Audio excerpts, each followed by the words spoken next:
My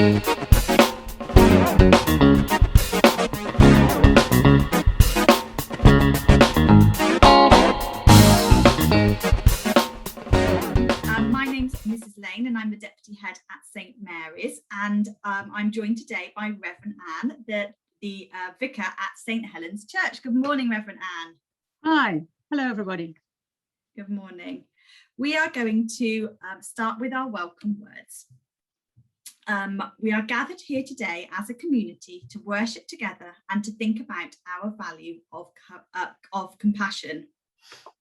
Now, Reverend Anne, I understand that we are going to hear about another special person today. So you talked to us a little while back about who did you talk to us about? Florence Nightingale. Florence Nightingale, thank you. And then today you're going to talk to us about Mary Seacole. So I'll pass over to you. So Florence Nightingale was made very famous because of what she did as a nurse in the Crimea a very long time ago. And this is another woman who also did things in that part of the world at that time.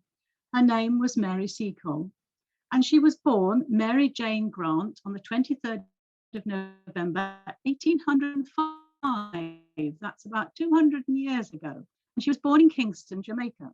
Her mother was Jamaican and her father was Scottish. He was an officer in the British Army. Mary's mother was a famous healer in Jamaica.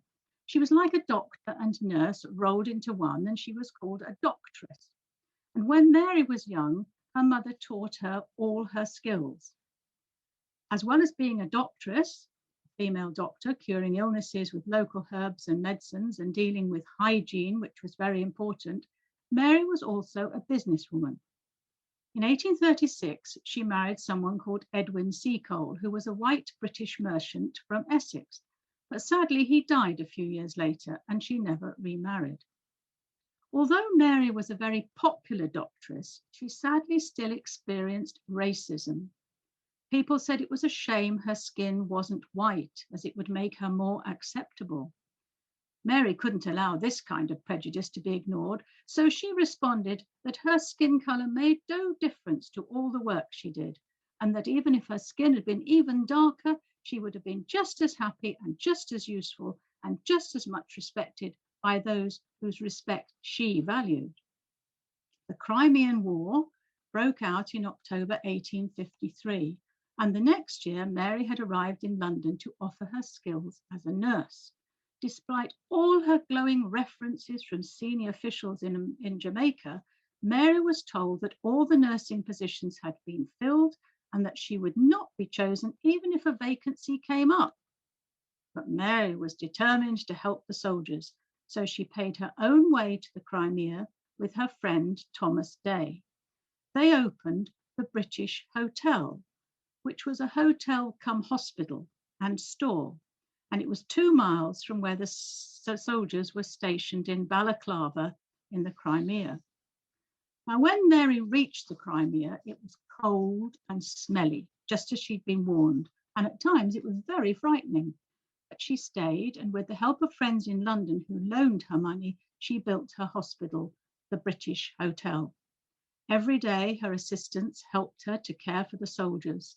Some were wounded, some were ill, most of them were hungry, and all of them were frightened and far from home.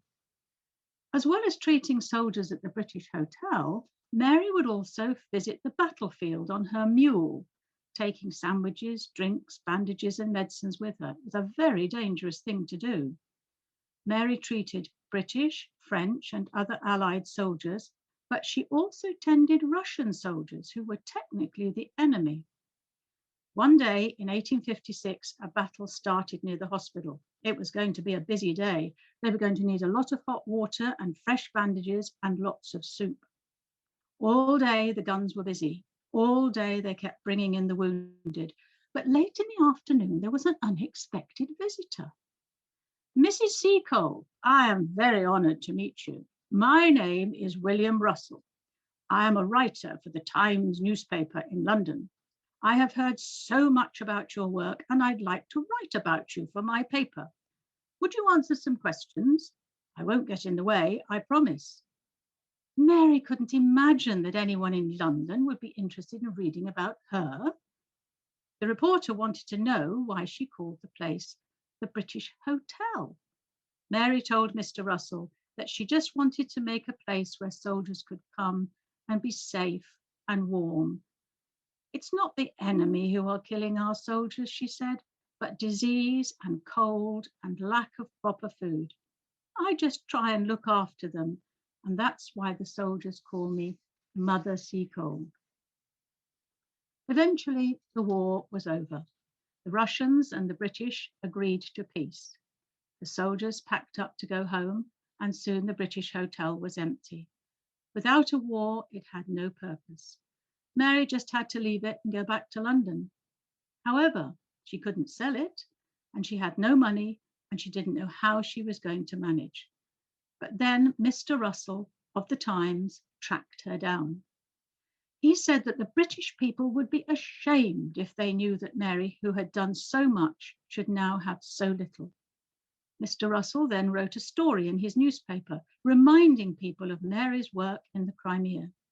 Next, he wrote to many of his friends, and they raised money to help her.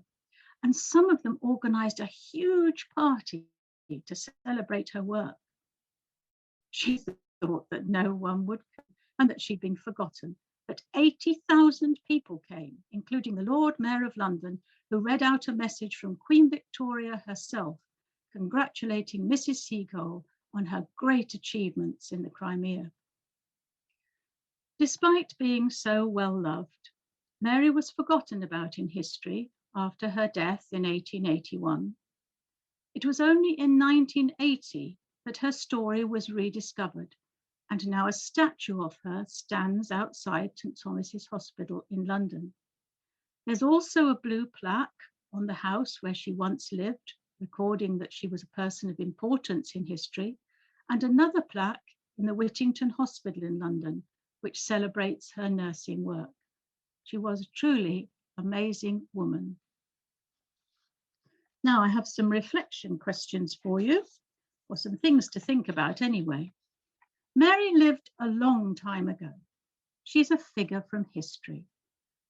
Why is it important to learn about Mary in school these days? How do you think Mary felt when she was turned down from becoming a nurse in Florence Nightingale's hospital? Why do you think she was turned down? Was it fair? What qualities did Mary have that helped her to achieve her ambitions? What do you think we can learn from her life and character? And what do you think of Mr. William Russell? So let's have a prayer. We give thanks for the lives of all those like Mary Seacole, who did so much to help others in a very difficult and dangerous situation. May we learn from her courage, determination, kindness, and true compassion in times of trouble. Help us also in times of trouble and difficulty to be compassionate and peacemakers. Amen. Amen. Thank you, Reverend Anne. That was really interesting. What an inspirational lady. And it's amazing that her story has now been shared and found again to be shared with so many other people. So enjoy the song. Have a good week, everybody, and we'll see you very soon. Bye.